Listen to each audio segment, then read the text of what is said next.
going on, guys? Chris Moreno back with another video. So I'm gonna make this video real quick, simple, sweet, to the point. So jumping right into it.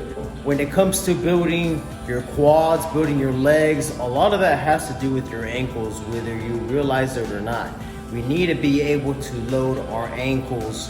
Why? Because in order to fully stretch out our quads in any movement, we need to make sure that we're able to achieve max hip flexion, right? And then of course we need to make sure that we're able to achieve max knee flexion, right? Knee flexion and extension when we're entering the positions of the movements that we're doing. So let's take the barbell back squat, for example, because that's something that I'm currently still doing and that I've been doing for years and years. So although that I do love the barbell back squat, right, because I believe that it's a badass exercise, it's very tough to get good at it, by no means is it the best movement to build your quads, right? Because there's so much stability involved in the barbell back squat, that is by no means going to be one of the best movements for the quads. One of the best movements for the quads is what's going to allow you to achieve max hip flexion and max knee flexion.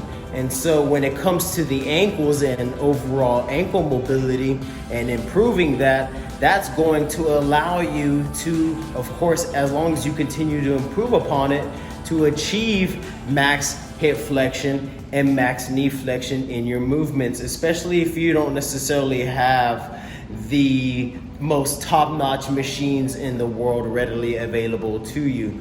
So just going right into the video, we're gonna start off by mobilizing the ankles real quick.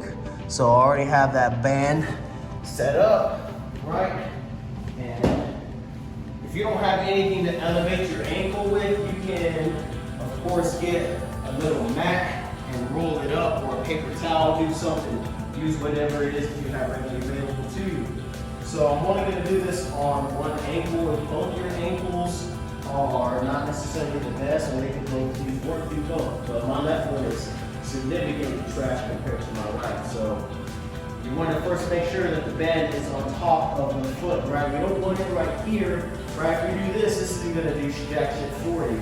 You want to make sure that the band is on top of the foot. It's on the talus of your foot, right? That's what's going to allow your foot to be able to go into dorsiflexion. That's when your knees or your toes are going upward towards your face. And then from here, right? Sorry, you're a little prepared, right? Good thing the band still stayed. But always pull it forward, right? Just in case anytime you move positions, pull it forward so that way it stays where it needs to be.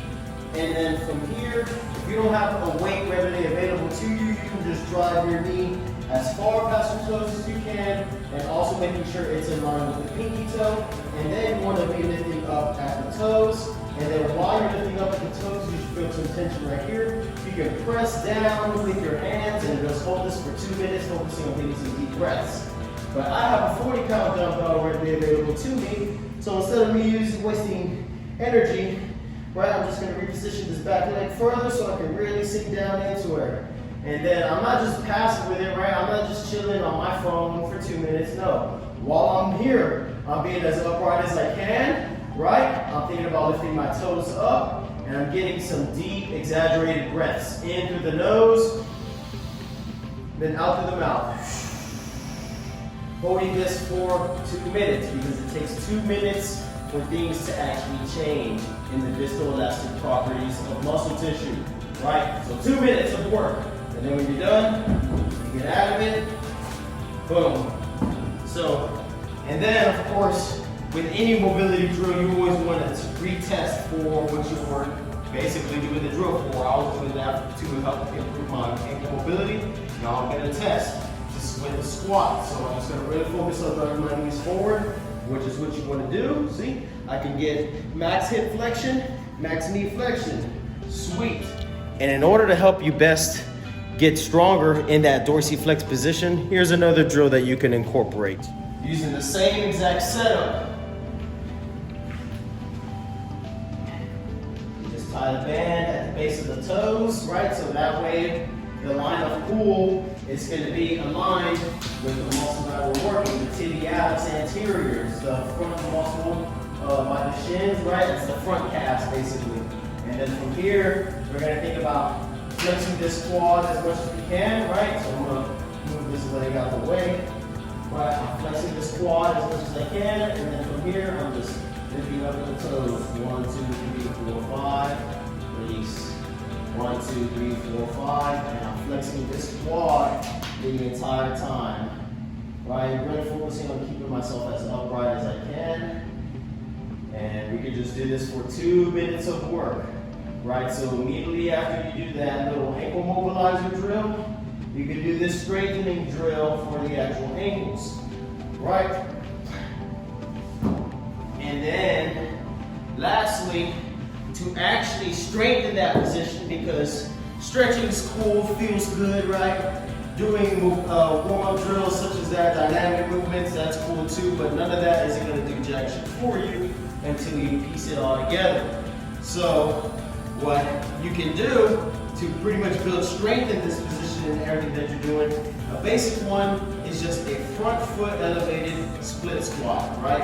And for right now, we don't even necessarily gotta have any load. So I'm elevating my front foot, I'm engaging everything, and then of course, I'm just gonna work on building strength in this max knee flexion, max hip flexion position, right? Getting out of it. So we don't wanna just do this, right? Even when we have, like, let's say dumbbells or a barbell in the front or back load, either way, it doesn't matter. We want to always make sure we're maintaining control. We don't got to necessarily stay down here for 10,000 years, but you want to make sure that we're actually working on building, again, strength in this position, so that way we can actually build our legs. So yeah, that's how the ankles tie into quad training. So give these drills a try out and let me know if they work out for you. Like the video, subscribe to the channel if you're not subscribed already. I'll see you guys in the next video. You have a good one. Peace.